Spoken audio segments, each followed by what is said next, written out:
Hello my friends, it is time for another read or bust.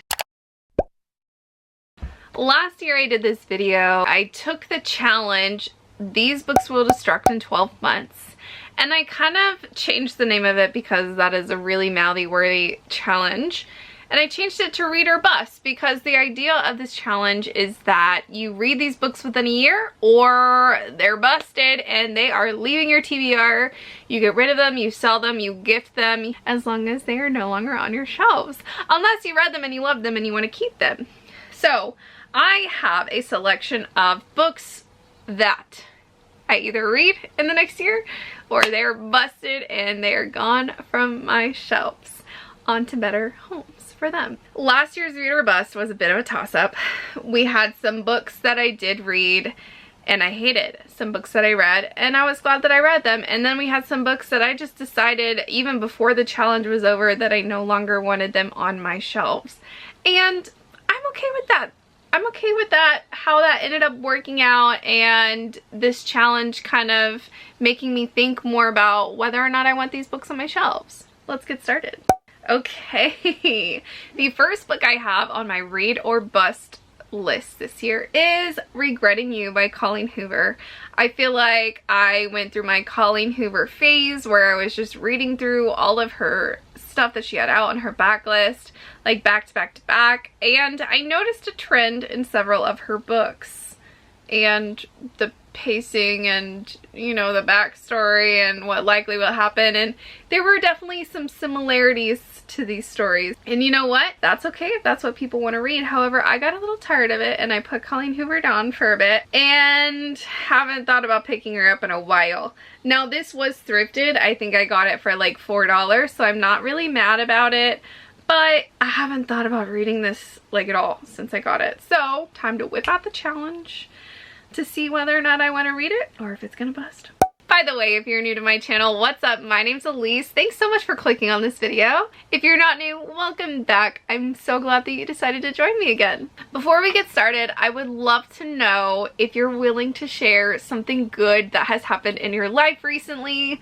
I love doing this every night at dinner. When I'm with my family or my friends or my boyfriend, we always talk about our like good thing of the day or that's happened recently. So if you're willing to share, I would love to know what something good is going on in your life right now. My next read or bust selection is Call Me By Your Name by Andre Aciman. This book I started last year and I love the writing style. I mean, I annotated, like, there are so many things that are relatable and just like the language is so beautiful, but it's so long and like drawn out, the thoughts, like it's very stream of conscience, and I can see some red flags that are kind of bothering me. I know what it's like to be young and dumb and in love, and so I'm seeing that in these pages and it's just kind of painful to relive.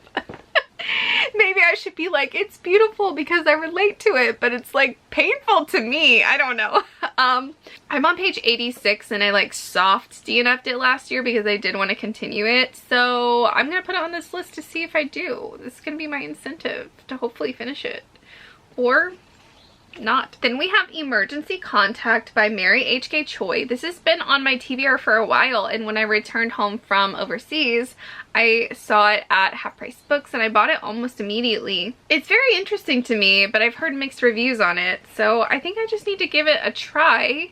It looks like there are quite a few like texting scenes, so it'd probably fly by really quickly, and it's based in Austin, Texas, which is where I'll be moving at the end of June or middle of June, so I should really just give it a go. Then we have Writers and Lovers by Lily King. I bought this at the recommendation of one of my friends in South Korea, Charlotte. She loved this book.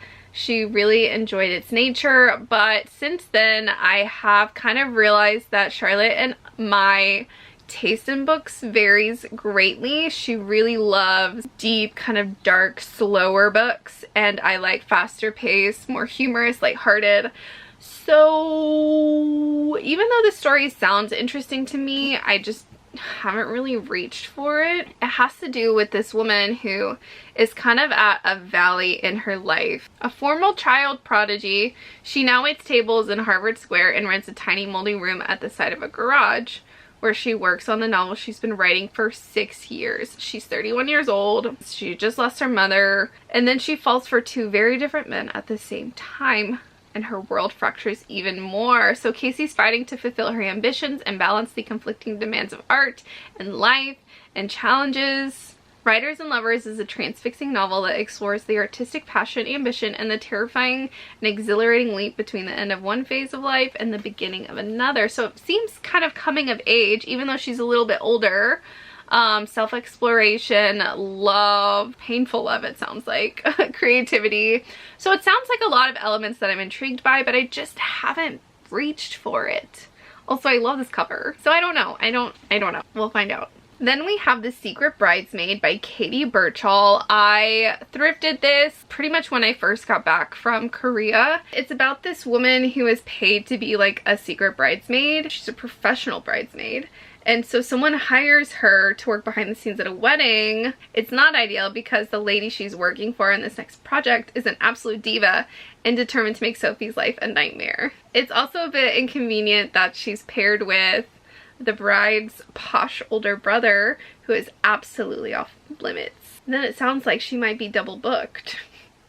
It sounds cute, humorous, comedic, with a dash of romance, but again, I just haven't found myself reaching for it. It's been on my shelves for over 2 years. I don't know why. Let's see if this challenge convinces me. Okay, this next book I have also had pretty much since I returned from overseas in 2022, and that is How to Fake It in Hollywood by Ava Wilder. I was very drawn to this cover, and I was very drawn to the fact that it was kind of marketed as a rom-com, but I heard that there are kind of deeper, heavier topics. I like books that can have a balance of both. I really wanted to read it, but again, I just haven't been reaching for it. It's about this woman who is trying to keep her acting career afloat. It's not going well, so she agrees to her publicist's scheme of a fake love affair with a disgraced Hollywood heartthrob who needs positive publicity because he's a struggling alcoholic. And he's been through a few things recently. So they kind of like fake date, forced proximity, a lot of things that I really like. I don't know why I haven't picked this up. I think I just got distracted by other books. What a surprise. The next book on my reader bust list is Funny You Should Ask by Alyssa Sussman. I was so excited when I first saw this and first read the synopsis, and then I heard mixed reviews about it. Some people love it, some people hate it. I think it's just one of those books that's marketed as a romance, but the romance is very light. Or maybe it just wasn't marketed in the right way, and so people had expectations and they weren't quite met. Maybe it's about an actor or an idol who was interviewed by this woman. They hit it off. They had a whirlwind night. It helped his career so much, and then they never heard from each other again, and then 10 years later, I guess, he needs a little revamp of his career, and they do another interview. So it's like dual timeline, going back and forth to that like one amazing interview day, and then the current one. I think there's some unrequited feelings, or like there were, I don't know. So it sounds cute. Why haven't I read this yet?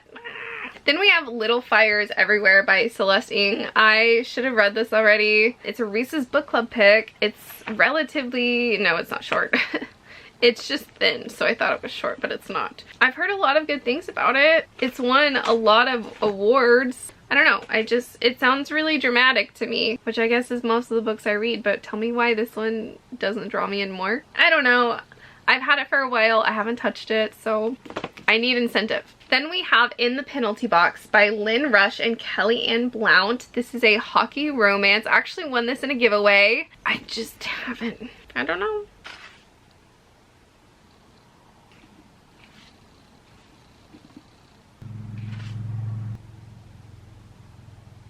Okay, this looks really cute. So I think she was supposed to be an Olympic figure skater, and then she had an injury, like a life-changing injury. And then we have a hockey player. So what's the guy to do when a figure skater ends up as our new goalie? Oh, so does she become the goalie? I don't know how I feel about that. Okay, the final book for my Read or Bust challenge in 2024 is Linden Falls by Joshua Hershey. This was a gifted copy to me, and while it is intriguing, again, I just find myself reaching towards other books more. I've seen good reviews for it, and I think it's like so sweet. But yeah, we're just gonna see if I find myself leaning towards it or not. All right, my friends, that is all for my 2024 read or bust challenge. Let me know if you've read any of these books and what you think. Are they worth the read or not? Should I move them up on my TBR? Should I just let them go now?